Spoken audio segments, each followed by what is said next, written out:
Hi, I'm Carly Marisco of Guilty Quilty Studio, and today I'm going to be showing you the HSTs by the strip method. Now, be warned, this is super addicting. You may never go back because it is a non-trimming technique.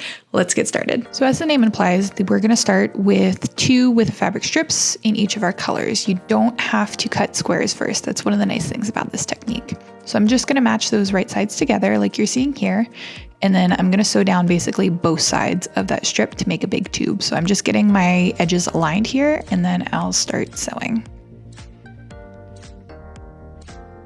Once you start sewing, this actually goes super fast because you can basically just blitz down both sides of that strip at top speed once you get them all aligned.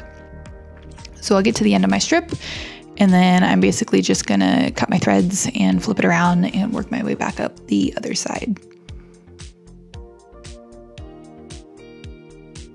Alrighty, now that I've got both edges sewed, again, we've basically got a big tube like you see here, and I can start actually cutting my HSTs apart. So to do this, we're basically just going to align our ruler to one of those seams and then cut a triangle using the corner of the ruler. Now there's a couple of ways you can do this. I like to basically mark off the diagonal line that I'm going to be aligning to my seam with a piece of masking tape.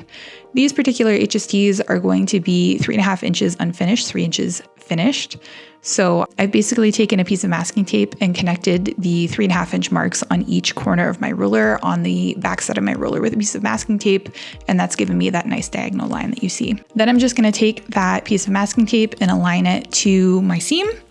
And that gives me the corner edges that I can use to cut out my HST. I'll just take my rotary cutter and cut along both sides.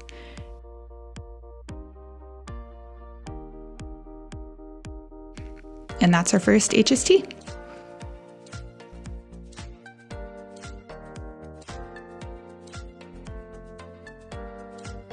Once you cut that first one, we'll basically just take that strip tube and flip it over. And then I can just continue this process, aligning my masking tape to the seam on that side. When I do this, I'm gonna make sure I leave just a little sliver of fabric overhanging the edge of that ruler. And I'm gonna cut along both sides of the ruler, even though I technically don't have to.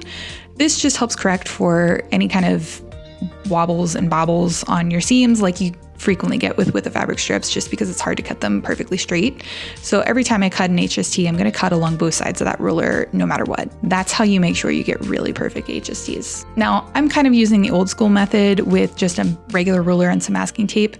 There are some specialty rulers out there. This is the Clearly Perfect slotted trimmer for HSTs, and what's nice about it is that you actually already have the seam allowances marked out. That's those shaded regions in gray.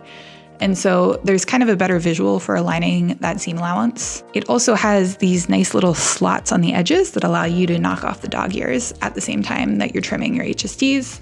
Totally up to you. It's not a requirement, but if you're going to be doing a lot of HSTs, it is a nice tool to have. So this works just exactly the same way as we did with our ruler and masking tape. We just align the kind of gray region to the seam on one edge, and then we'll make cuts against both sides of that corner in order to get a perfect HST. Now this does take some time when you're first getting used to it, but once you get the hang of it, things actually go pretty quick, and you don't have to cut those initial squares like you would for a 2 at a time method. So even if it takes you a little while longer to get all of your strip tubes cut down, it is still way faster than any traditional method. So you'll basically just continue this way until you can't cut any more HSTs from it. And then you'll end up with is a load of HSTs that just need to be pressed, and then they're ready to go. To do that, we'll just pop the top kind of couple of stitches at the point of our HST. Depending on the size of the HSTs you're making, there might be 2 to 3 stitches up there. They'll come out pretty easily. I like to always press my seams open. You could of course press to one side, but if I'm pressing open, I'll just hit this with a little bit of a seam roller and just press it with my iron and a little bit of steam, and you'll have a perfect HST. Alrighty, that's the technique. It could not be simpler. If you really like this technique and you kind of got a little addicted to it, you can go ahead and check out the free HSTs by the strip calculator on my website. This will basically allow you to input however many HSTs that you need, and it will spit out the number of strips that you need to cut as well as the strip widths. So you can kind of convert any pattern that uses HSTs into the HST by the strip method. Have fun.